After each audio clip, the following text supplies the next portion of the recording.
हाय दोस्तों, welcome to our channel investing with Dhan. दोस्तों, आपने बहुत बार एक बात सुनी होगी कि अगर आपको राकेश झुनझुनवाला बनना है तो राकेश झुनझुनवाला जैसा सोचना पड़ेगा। अगर आपको रामदेव अग्रवाल बनना है तो रामदेव अग्रवाल जैसा सोचना पड़ेगा। आपको किसी भी टाइप का इंसान बनना है तो आपको वैसा सोचना पड़ेगा। किसी भी टाइप का इन्वेस्टर बनना है तो आपको उसके माइंडसेट से सोचना पड़ेगा। अब दोस्तों, मैं यहां पर आपको एक बात बताता हूं कि अगर आपको वॉरेन बफेट बनना है तो ऑफ कोर्स वॉरेन बफेट की एज से स्टार्ट करना पड़ेगा, क्योंकि वो बहुत लंबे पीरियड से स्टार्ट कर चुके थे इन्वेस्टमेंट करना। लेकिन अगर हम उतनी पहले से स्टार्ट नहीं भी कर पाए हैं तो भी एटलीस्ट उनके पॉइंट ऑफ व्यू से फाइनेंशियल स्टेटमेंट को देखना तो पड़ेगा। अगर आप उनके पॉइंट ऑफ व्यू से फाइनेंशियल स्टेटमेंट्स को देखेंगे तो आप उनके तरीके से सोच रहे हैं। अगर आप उनके तरीके से सोच रहे हैं तो उनके जैसी कंपनीज में आप इन्वेस्ट करेंगे, और अगर आप उनके जैसी कंपनीज में इन्वेस्ट कर रहे हैं तो उनके जैसे रिटर्न्स आपको मिल सकते हैं। तो दोस्तों, किस तरीके से आप वॉरेन बफेट की तरह सोच सकते हो, मैं इस वीडियो में आपके साथ डिस्कस करने वाला हूं। ऐसी 3 फाइनेंशियल रेशियोज जिसको वॉरेन बफेट मिस नहीं करते हैं। Of course there are a lot of things जो वॉरेन बफेट देखते होंगे। वो मोट देखते हैं, वो मार्जिन ऑफ सेफ्टी देखते हैं, वो बिजनेस की क्वालिटी देखते हैं। ये सारी चीजें तो एक इन्वेस्टर अपने इंडिविजुअल लेवल पर देखेगा ही, लेकिन ऐसी 3 फाइनेंशियल रेशियोज कौन सी हैं जिसको देखे बिना वॉरेन बफेट अपनी कंपनीज में इन्वेस्ट नहीं करते हैं। मैंने जितने उनके लेटर टू शेयर होल्डर्स पढ़े हैं, जितनी उनकी बुक्स पढ़ी हैं, जितनी मैंने उनकी स्पीचेस को सुना है, मुझे समझ में आया है कि 3 फाइनेंशियल रेशियोज ऐसी हैं जिसको वो सर्टेनली देखते हैं, या फिर जिसको वो सबसे ज्यादा इंपॉर्टेंस देते हैं, जिसको वो सबसे ज्यादा तवज्जो देते हैं, और जिसको देखे बिना वो कंपनीज में इन्वेस्ट नहीं करते हैं। खैर, आगे बढ़ने से पहले ये 3 फाइनेंशियल रेशियोज कौन सी हैं और किस तरीके से काम करती हैं, इस पे आगे डिस्कस करने से पहले मैं आपके सामने एक क्वेश्चन रख रहा हूं। आप गेस करके बताइए। इस वीडियो को यहां पर पॉज कीजिए और आप मुझे गेस करके बताइए ऐसी 3 रेशियोज आपके अकॉर्डिंग कौन सी होंगी जो वॉरेन बफेट देखते होंगे। और बाद में जब मैं तीनों फाइनेंशियल रेशियो डिस्कस कर चुका होऊंगा तो आप अपने आंसर को क्रॉस चेक कीजिएगा, और मैं भी वीडियो पे वापस आके आपके कमेंट्स को चेक करूंगा कि आपकी तीनों रेशियोज वही थी जो वॉरेन बफेट सोचते हैं या फिर कुछ और थी। चलिए, आपके लिए लिबर्टी है, आप 3 की जगह 4 रेशियोज लिख दीजिए। इन 4 में से अगर 3 रेशियोज वही हुई जो वॉरेन बफेट चेक करते हैं तो हम आपके कमेंट को पिन भी कर देंगे, और आपकी एक पर्सनल रिक्वेस्ट पे जो भी एक वीडियो जिस भी टॉपिक पे आप चाहेंगे वो मैं पर्सनली आपके लिए लेकर आऊंगा। डन रहा? चलिए, अब मैं आपको बताता हूं कि 3 फाइनेंशियल रेशियोज कौन कौन सी हैं। यहां पर वीडियो को पॉज करके पहले आप कमेंट्स कीजिए, क्योंकि वीडियो के बाद आपको कमेंट करना अलाउड नहीं है। वीडियो के टाइम पे आप यहां पर कमेंट कीजिए। तो यहां पर अब हम चलते हैं 3 फाइनेंशियल रेशियोज पे। दोस्तों, वॉरेन बफेट ने अपनी जिंदगी में इतने लंबे पीरियड के लिए इतना बड़ा रिटर्न जनरेट किया है, ये कोई आम बात नहीं है। और दुनिया का और कोई भी इन्वेस्टर इतने लंबे पीरियड के लिए इस लेवल का रिटर्न 21-22% पर एनम का CAGR, इससे भी ज्यादा का रिटर्न इन्होंने most of the 5 year period में जनरेट किया है अपने लिए। ऐसा रिटर्न बहुत ही कम इन्वेस्टर्स जनरेट कर पाए हैं। अब नाउ द पॉइंट इज कि ऐसी क्या क्या चीजें वॉरेन बफेट देखते हैं। दोस्तों, the very first thing that he looks at in a company. देखिए, आप किसी कंपनी में इन्वेस्टमेंट क्यों करते हैं, आप सोच के बताइए। एज एन इन्वेस्टर आपकी किसी भी कंपनी से क्या एक्सपेक्टेशन है? Am I right in saying, अगर मैं बोलूं रिटर्न्स, हम इन्वेस्टर सिर्फ कंपनी से एक ही चीज एक्सपेक्ट करते हैं, वो है रिटर्न्स, रिटर्न्स और रिटर्न्स। अब दोस्तों, ये रिटर्न्स कैसे देखने को मिल सकती है? ये रिटर्न्स आपको डिविडेंड की फॉर्म में मिल सकती है, या फिर ये रिटर्न्स आपको कैपिटल एप्रिसिएशन की फॉर्म में भी मिल सकती है। लेकिन यहां पर हमारे लिए डिविडेंड और कैपिटल एप्रिसिएशन इंपॉर्टेंट नहीं है, क्योंकि ये सारा का सारा पैसा जो आएगा वो आएगा तो इवेंचुअली नेट प्रॉफिट में सही।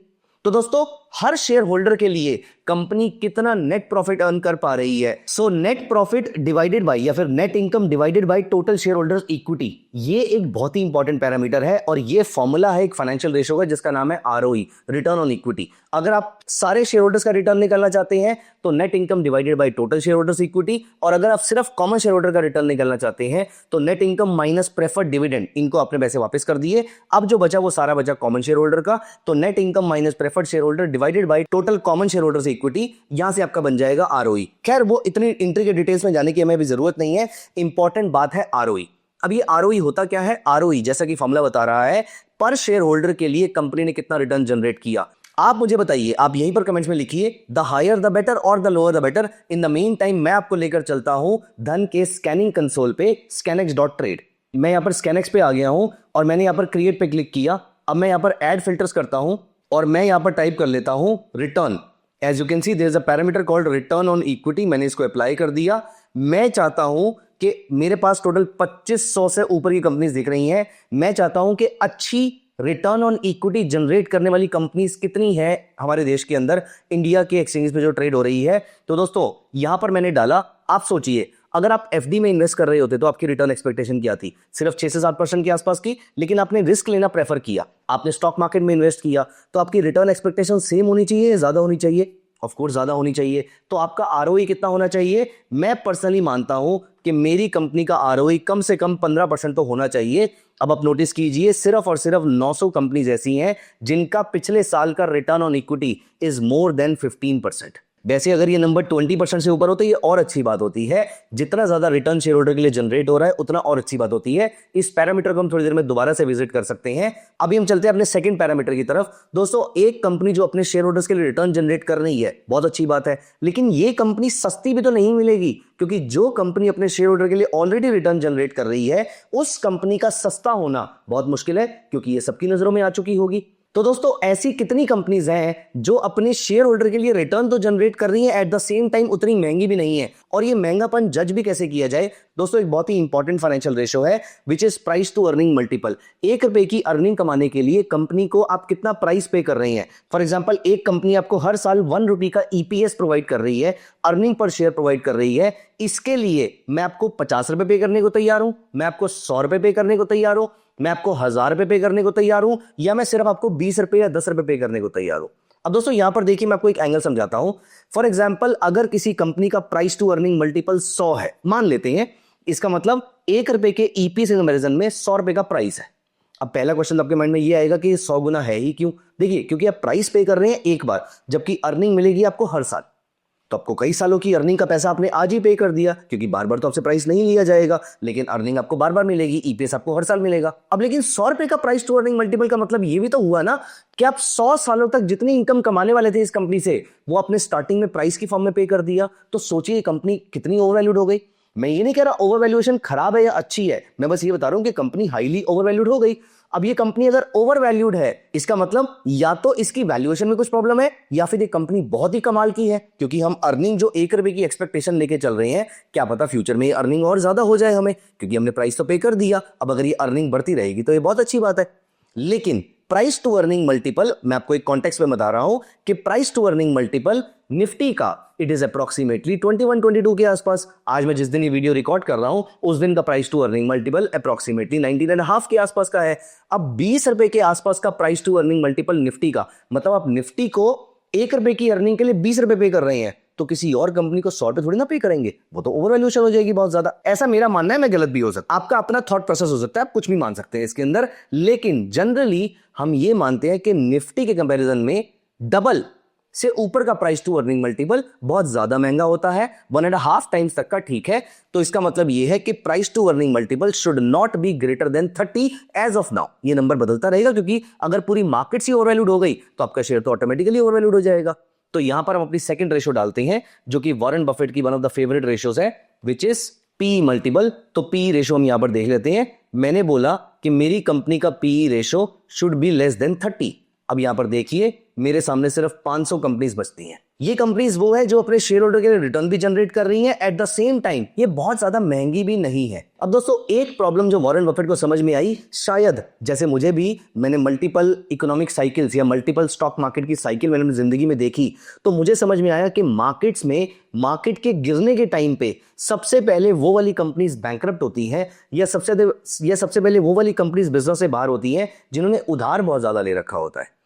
व्हाट इफ कंपनी रिटर्न तो जनरेट कर पा रही है लेकिन उधार बहुत ज्यादा है। उधार ज्यादा होने का ड्रॉबैक ये होता है कि कभी भी अगर इकोनॉमी डाउनटर्न में आती है, आपको डिविडेंड तो पे नहीं करना, लेकिन आपको इंटरेस्ट तो पे करना है यहां पर।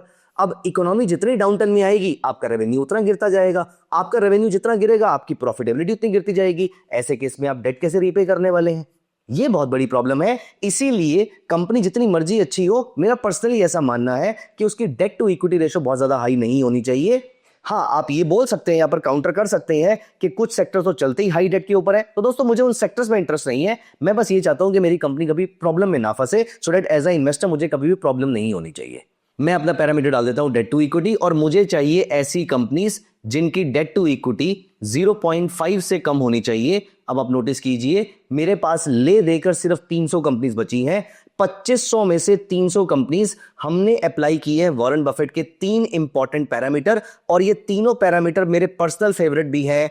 दोस्तों, मेरा पर्सनली ऐसा मानना है कि अगर मुझे ट्रेडिंग भी करनी है तो मैं इन शेयर्स में करूंगा तो मैं ज्यादा सफल हो पाऊंगा, क्योंकि ये कंपनीज प्रॉफिटेबल कंपनीज हैं, शेयर होल्डर के रिटर्न जनरेट कर रही हैं, बिना उधार के ग्रो कर रही हैं, एट द सेम टाइम बहुत ज्यादा ओवरवैल्यूड भी नहीं है। ऐसे केस में ये मुझे ट्रेडिंग में भी अच्छे रिटर्न्स प्रोवाइड कर सकती हैं। तो मैं ये नहीं कह रहा कि मैं इन 300 कंपनीज में इन्वेस्ट करूंगा, लेकिन मैं ये जरूर कह रहा हूं कि ये फाइनेंशियली साउंड कंपनीज हो सकती हैं, जिसके बेसिस पे मैं अपनी ट्रेडिंग की वॉच लिस्ट बना सकता हूं। सो दोस्तों, ऐसा करके आपने ना सिर्फ अपने लिए फाइनेंशियली साउंड कंपनीज निकाल ली, at the same time trading की वॉच लिस्ट भी निकाल ली। तो वॉरेन बफेट की 3 इंपॉर्टेंट रेशियोज कौन कौन सी हैं?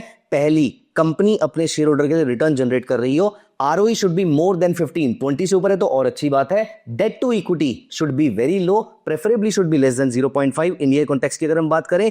एंड तीसरा, price to earning multiple should not be significantly high, 30 से ऊपर का price to earning multiple when Nifty का price to earning multiple is 20, that is not justified.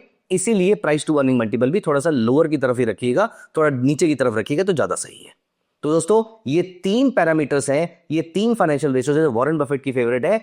अब आप मुझे बताइए, क्या आपके कमेंट्स और वॉरेन बफेट की रेशियोज मैच करती थी? अगर हां तो wonderful, many many congratulations, you are on a right track to become a good investor.